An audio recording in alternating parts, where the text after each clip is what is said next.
Hello everyone and welcome to today's video. This week I decided to bring with me a former international student in the UK, my sister, who is building a career in something very different than psychology, but still a sector that might interest international students out there interested in building a career in technology, specifically in computer science. She's already working under a sponsorship right now in a top tech company as a software engineer, and she's here to answer all your questions regarding how to get a sponsor role, what about her career journey, etc. So welcome Nati, and thank you for joining us in today's Q&A. Thank you very much, Majo, for having me here. I'm very pleased to be with all of you.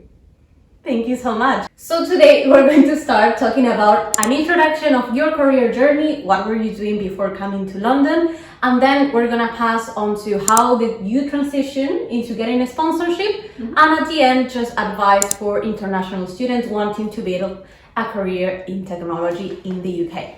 So tell us a bit about your background. What were you doing before in terms of work, before coming to do your master's here in London? So before coming to London to do my master, I was working in Peru full term as a user experience designer for also one of the biggest banks there in the country. A user experience designer is basically the person in charge of designing the UI and the UX experience interface of any software application that we may use in our day-to-day basis. So I was already very in touch with the tech sector already from back then. Okay, so you had a background in technology before even coming to do your master's in computer science, basically. That is correct. I was not coding or doing any program itself, but I was basically in charge of how it would look like to any user. And how many years of experience did you have before applying to do your master's program? So I had 3 years of experience. It happened right after I finished my bachelor degree in Peru of business engineering. And then I had these 3 years of experience, and those 3 years were very important for my future application to my master in computer science. Okay, so after those 3 years, why did you decide to do a program of computer science and why the UK? That is a very good question. So when I was working as a UX designer, I knew I really liked software development projects in general, and I wanted to do one of my own at one point, but I really wanted to be more than familiarized with the process of not only designing the product, which is what I already learned in my job, but also developing it and implementing it and coding it. Doing that with my own hands was something that motivated me to pursue a career in computer science in the first place. So what I basically did is I went to Google and I Googled the top universities in computer science in the world. And one of them in the top 10, well, many of them actually were in the UK, one of them here specifically in London. So I applied to it and I got accepted finally. The name of the university in which I incurred my master degree is University College of London. So you came to the UK, you did your master's in computer science. When did you start with your whole job search? Did you have a strategy to start looking for jobs, or was it after your master's was finished? Tell us a bit more about that job search process. Absolutely. So yes, I did have a strategy. I came to UK and I knew I was gonna start this master degree soon, but I knew that my final objective was to be able to work here in the UK. I was not sure first how many years did I want to stay, but I knew I wanted to get that opportunity. Whether it's for a year, for 5, or for 10, or forever, I knew I wanted to get that chance.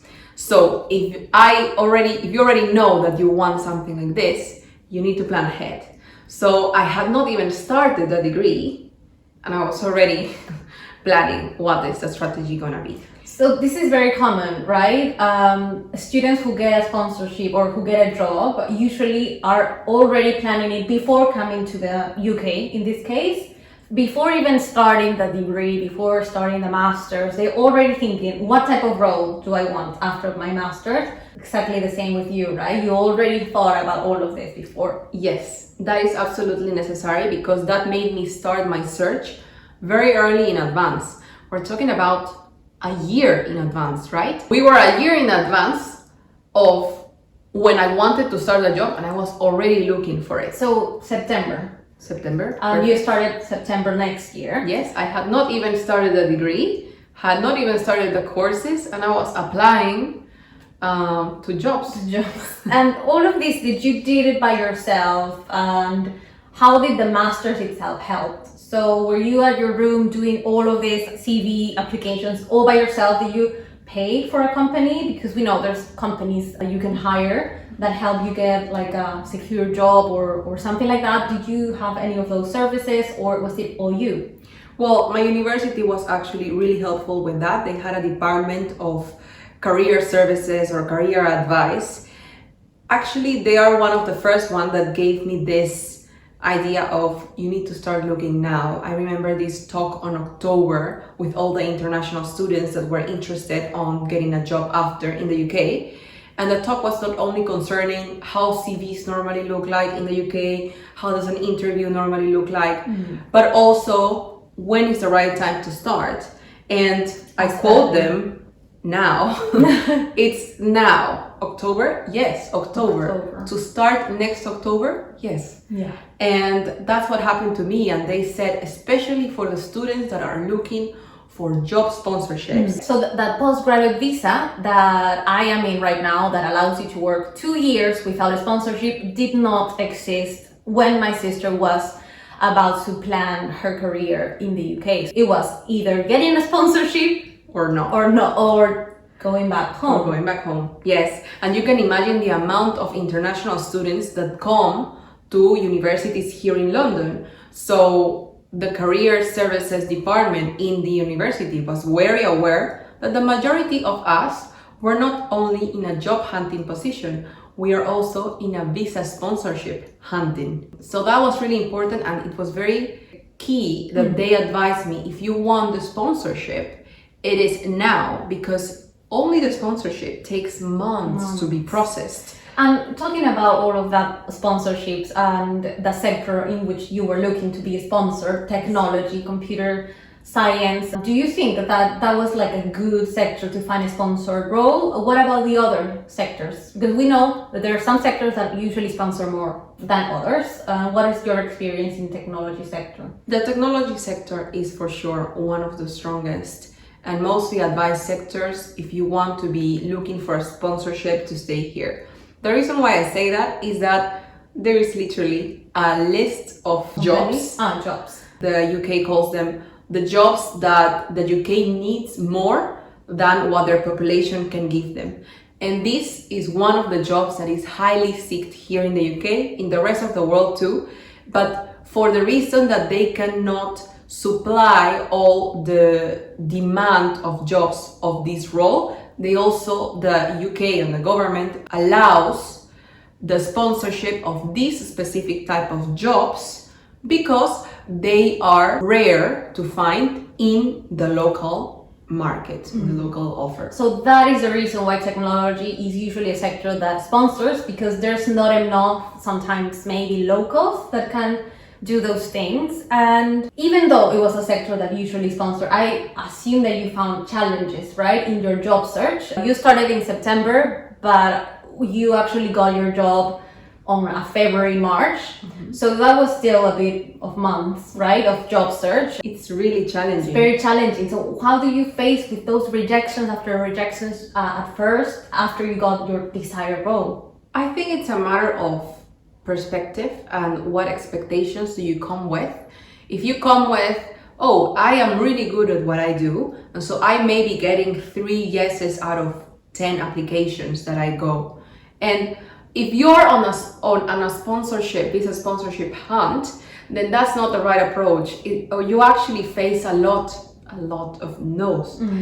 Hundreds of no's for every yes, I would say.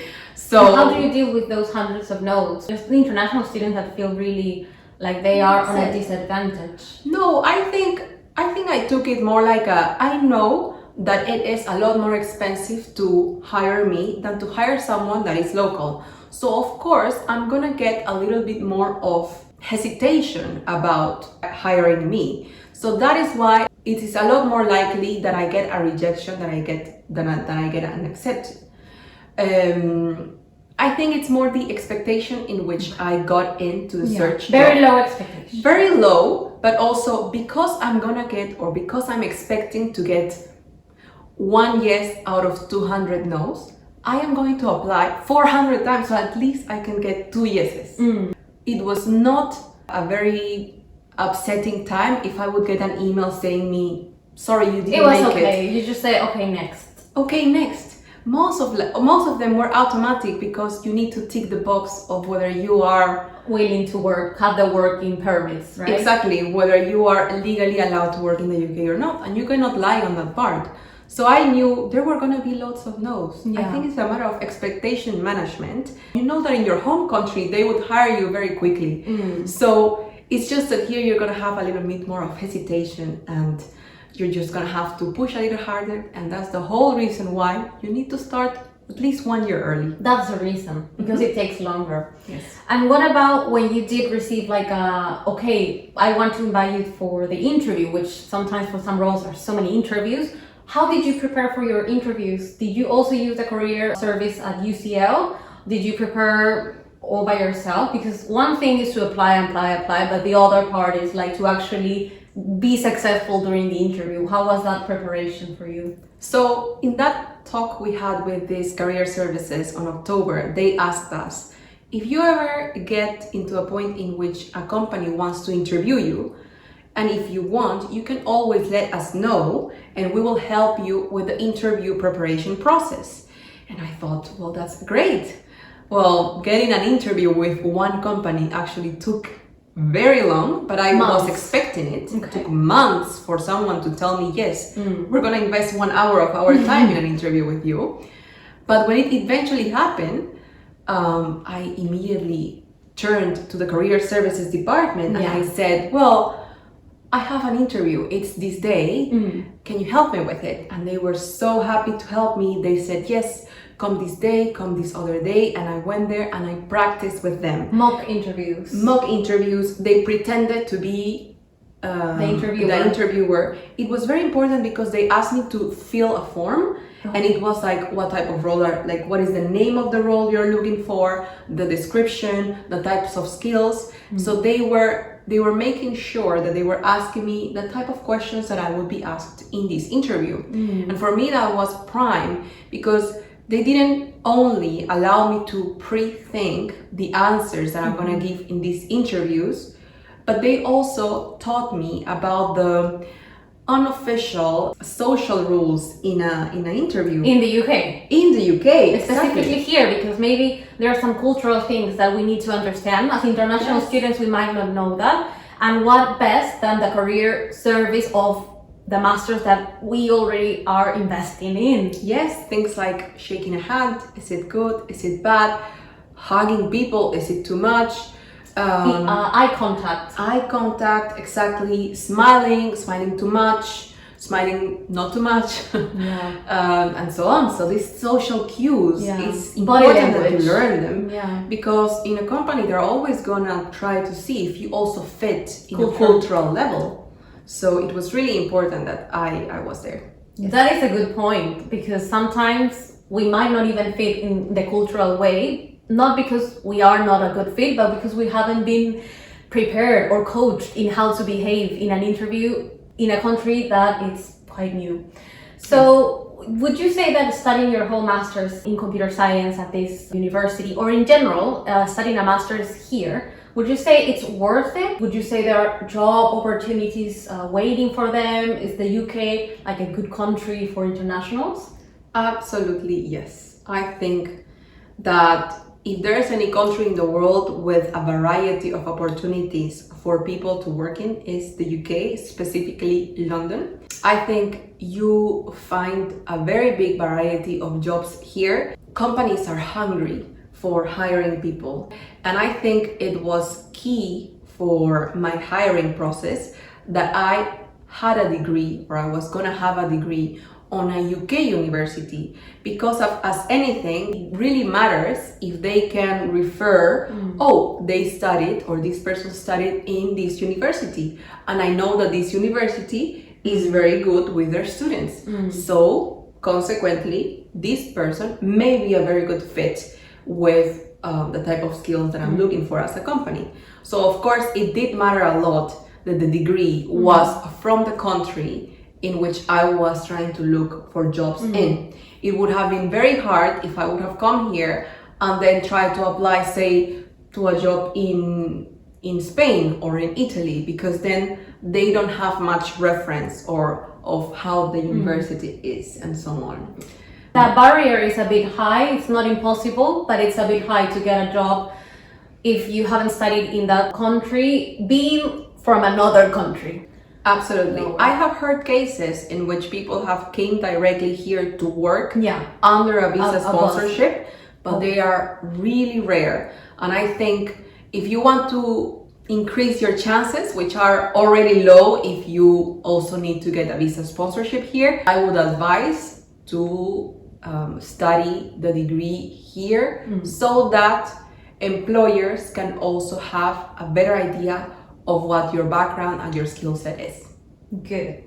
Thank you for that part. And what about the after, right? So you came, you studied, you got your sponsorship. What about that? Like, where does our sponsorship lead us as we international students regarding UK citizenship? And what are your plans after this sponsorship? Yes. So back in my days, the postgraduate visa? The postgraduate visa was not an option for me. The postgraduate visa allows you to work after your studies have finished for 2 years in the UK, and I think that that is a great chance for people to experience how working in the UK is without having the big hustle of looking for a sponsorship in this country. Now, because I didn't have that option, I thankfully got a sponsorship in a technology company, and that process is different because we don't have this 2-year deadline. They give you the sponsorship for 3 years. The only reason why it's 3 years is because the government doesn't issue a longer period for this sponsorship, and the idea is you are with them 3 years. You need to be in the UK working for this company. If you don't work for the company anymore, then your working visa also gets cancelled. Unless you get another sponsorship from another employer. Exactly. Because if you complete 5 years under this working visa, then you are allowed to apply if you want. Of course, if you would to be a citizen. Yes, you would apply to be a citizen, and then you could apply to, of course, get your passport, which is what a lot of people, your UK passport, which I think is what a lot of people would desire. Is that something that you are planning on doing then? You are how many years under sponsorship? I am already 3 years and a half under a sponsorship, and what I'm planning to do is that in 2 years I can finally apply for the citizenship. Yeah. It needs to be Tier 2, that's how it's called, Tier 2 working visa for 5 years and always employed in the UK and not leaving the UK for more than 6 months in any 12-month period. And then you can apply to the citizenship after 5 years. After 5 years. That's very, very useful for those who are thinking of staying and having the UK passport eventually. If they want to, perhaps they found out that they didn't. But if they do want to, then this information is very important. And regarding the technology sector, what would you say, or how is the technology sector right now? Because those international students thinking about building a career like you in computer science or technology might be wondering, like, is the technology sector actually on demand in the UK? Did your classmates who studied this master also got sponsored roles? Well, there's many answers to that. I think in general and historically, The technology sector has been one of the sectors that always tries to employ people the most. There's a lot of opportunities in this sector. The contribution packages of this industry are very attractive. So the sector in general is very, historically, has always been growing, and it continues to grow every day. Now, little asterisk there. Right now, there is a big world recession, and I think the technology industry is one of the industries that has been most impacted by this world crisis, and we are feeling the consequences of this every day in our work. We see every day millions of people getting laid off from their roles every day, but specifically in our sector. It is not a secret that big technologies like Google, Apple, Facebook, they are laying off a lot of people. And that, of course, has produced a major stop in the hiring process of these technology companies, which is why we hear a lot, well, this company is not hiring anymore, at least for this fiscal year, this other company is also not hiring. I think, or I want to believe, this is something that is gonna happen this year, maybe also next year. It's gonna stay with us for a couple years at least, because we're in a very big recession at the moment. But I do think that the technology sector, as I said before, is very strong and very competitive in hiring people, especially if in the UK you want to get a visa sponsorship. My classmates, the people that I came with here, they either didn't want to stay in the UK, so they went back to their hometown, or the ones who did want to stay here, maybe the ones who came from Europe, would actually come before Brexit, which is when I was studying, that was before Brexit. And with that, you can get a pre-settlement status, and then you can work in the UK if you come before the Brexit. And I have a lot of classmates that's still here in the UK working in London because they came right before Brexit with a European passport and live in Europe, exactly. However, it is important to say that in my company, which is a very big technology company, I would say that most of us are not from the UK, which means that most of us have had to get a sponsorship. And for that reason, I do feel very happy that I'm not a rare case in the company. I can actually ask other colleagues in my company, hey, how is this process? Who do I need to ask if I need that, etc. Because there's a lot of other people like me in that situation. That also means that when the 5-year period of sponsorship ends and I want to apply to the citizenship, you will not be the only one. Exactly. Well, I know that I have a lot of colleagues in my work that have gone through the same, so I'm for sure gonna ask them about the process when that time comes. Very soon. Okay, and for wrapping up all of this Q&A, what would you say is the most important thing that you or international students out there need to consider to get a sponsorship? What would be the most important thing? Is it the CV, having the perfect CV? Is it the cover letter? Is it applications all day, all night? Is it the interview? What would you say is the most crucial part of getting a sponsor role in the UK? I think the most important thing here is to set your expectations and to manage them correctly. I think if you come here thinking this is going to be challenging, this is going to be a lot more challenging than if I would look for the same job in my hometown, then you actually realize, okay, I need to apply very soon, very much in advance. Second, I need to apply a lot. I need to send lots of applications because I am not gonna get a lot of acceptance. I'm gonna get a lot of rejections.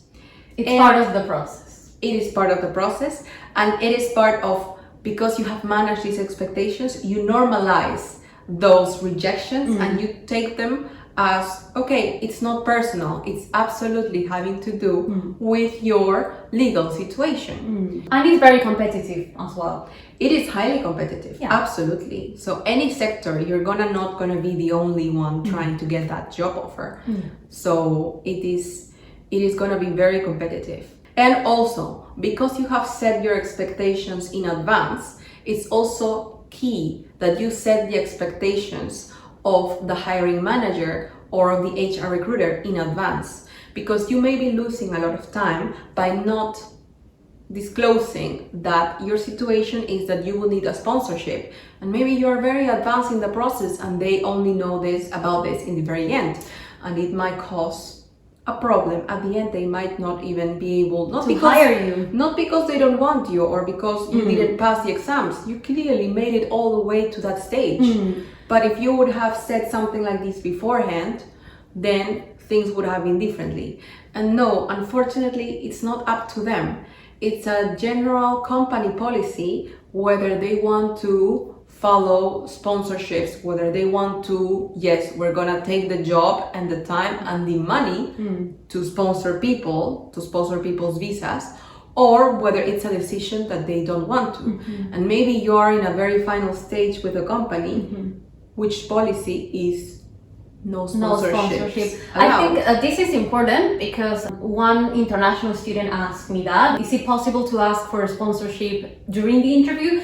I would say it is not, because it is not like they want to sponsor or not. It's mostly about the company's internal policies. So before applying to the job, just make sure that that company sponsors. If not, then probably don't apply. Unless you don't want a sponsorship, you want to work like me with a postgraduate visa, which is okay. I was surprised actually. A lot of HR recruiters do not ask this beforehand.